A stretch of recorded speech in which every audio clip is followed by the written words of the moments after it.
If you are a content creator, you know all about YouTube and its algorithms. And if you're not a content creator, watching this video will explain why you get to watch what you watch. And no, free will doesn't have shit to do with it. And believe me, yeah, this shit does get confusing. And the best place to start is with a broad-based definition of what an algorithm is.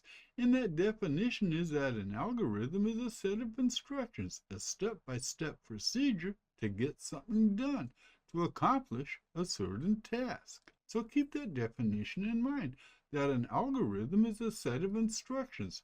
As we ask, how does the YouTube algorithm decide what to show you in as far as all the video selections for you to choose from what to watch? And the answer is seemingly pretty straightforward in that the algorithm learns from your behavior, what you have watched in the past, what you have searched for, and compares it to people like you. People who have watched what you have, searched for what you have, and then it shows you what those other people have watched. Of course, that's the easy explanation, the one without how it narrows down billions of videos to just a few.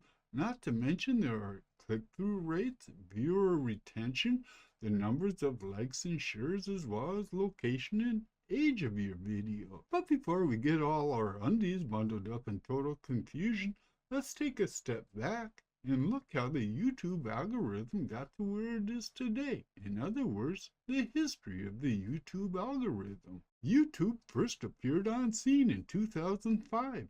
And yes, it made use of an algorithm wrote not by one person, but by a small team of engineers. Engineers as in computer geeks. With that said, that particular algorithm was influenced by one of YouTube's co-founders, Jawed Kim. That algorithm back in 2005 was simple, at least by the standards of today's AI-infused algorithms. In 2005, a video's popularity was based on metadata, and metadata back then was defined basically as clicks and views. And people also used tags to identify the content for search engines. And for those who are old like me, we remember keyword stuffing. Keyword stuffing was a thing, and keyword stuffing consisted of repeating a word or phrase in the body of a text. In the heading, the title, the description, and to be truthful, some people took it too far as having a blank white page of white text of the same word or phrase, and they'd load up the tags, the alt text, and made descriptions with the same word or same text as well. But none of that shit ever worked for this old man, so back when YouTube was just a babe in the woods, people were doing all kinds of wild shit to get clicks and views, and a lot of the content people were clicking on was just god-awful, and they weren't staying around to watch all the clickbait, because that's what it all was, clickbait. So much so that after 7 years of clickbait and god-awful content, YouTube switched up their algorithm to one that prioritized videos that viewers like you were actually watching. And just like that, those posting videos that were made for the old algorithm lost viewers, a lot of viewers, and of course, people bitched and complained. Me, I just continued making videos that no one watched anyway. The new algorithm stressed watch time, and watch time is still prevalent today. And what it did for content creators is it moved them from short videos loaded with keywords to longer, much more enjoyable content. Unless you were watching a video created by someone who really wasn't interested in what you were watching, who just wanted the clicks, and yeah, people padded their content just to make it longer. And that's why we now have likes, dislikes, and surveys, and are actually able to share videos.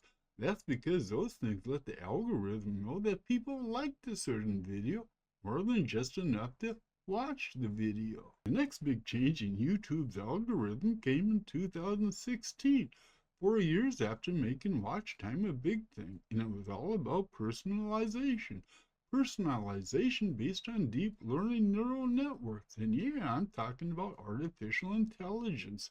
Those deep learning networks were totally focused on user satisfaction. And there was a renewed emphasis on content that people interacted with. And that interaction is what is known as impressions. And impressions concentrated on trying to figure out what you, the viewer, wanted to watch next. And to put the YouTube algorithm into context to make it simple for you, you need to know that up to 2016, the algorithm was focused on clicks and views. And in 2016, that shift to user satisfaction meant that YouTube was really trying to keep its billions of users happy. And that is never no small task, because hell, I can't even keep 3 people happy. Now, going back to watch time in 2018, YouTube refined their definition of watch time, because it wasn't enough for YouTube that you watched a video. They wanted to make damn sure you were enjoying what you watched. They did this with the use of surveys. And yeah, I'm always getting asked my opinion by the algorithm. So watch time was actually balanced out with other things, like all the likes and shares a video would get. But the big thing in 2018 was what is known as view velocity.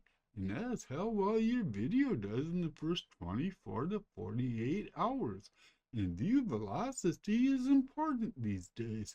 And yeah, if you're a content creator, you might want to spend a year or two in understanding how to accomplish view velocity. Something I've been trying to achieve for nearly 20 years and still don't have a clue as to how to achieve it. Here in 2026, what we can say about the algorithm is that most people don't understand it. And that is true pretty much since its inception. But if you must try, it's pretty much all done with artificial intelligence these days that concentrate on personalization, satisfaction, and yeah, watch time. And for what it's worth, and it's worth a lot to me, is that the algorithm is designed to push out human-generated content over AI-generated content. And to me, that's a good thing, and I think it'll stay that way until AI content starts making YouTube a lot of money. But making money is really what the algorithm is all about. Now, thanks for watching. When it comes to YouTube algorithms, I really seriously think that most people would rather do a shot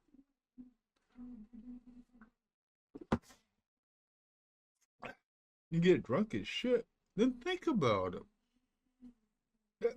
Look, I've been posting YouTube videos on YouTube since its inception for the most part. Since what, 2008? And I've never understood the algorithm. And, I think a lot of the reason I don't get any views is because I started out just posting shit. I mean, funny videos, just, clips that I'd take. We'd go out to the bar with friends, and I'd take a video of them, I'd post them on YouTube, shit like that, And then, about 10 years later, about 2018, I started getting really, really involved with green screen and shit like that, and doing commentary. But what the hell? I don't know. Maybe I should have just started a new channel, but my channel is unique. I'm just telling you, my channel is fucking unique. There ain't nothing like it. It shows a history for the last 20 years of a human being and how he evolved from just posting this and that to crappy green screens to commentary that's kind of decent. Not perfect, not exceptional, but just kind of decent. And yeah, I don't know what the hell I'm trying to say. But anyway, thank you for watching. I do appreciate you spending your valuable time, because I know my time is valuable. Okay, it's not valuable because I'm retired and ain't worth. Okay, you didn't want to hear that. So, all I can tell you, this is like the 6th video I've done, so like my 6th shot in the last 45 minutes. Enjoy your day, my friends. Have a good one. Out of here.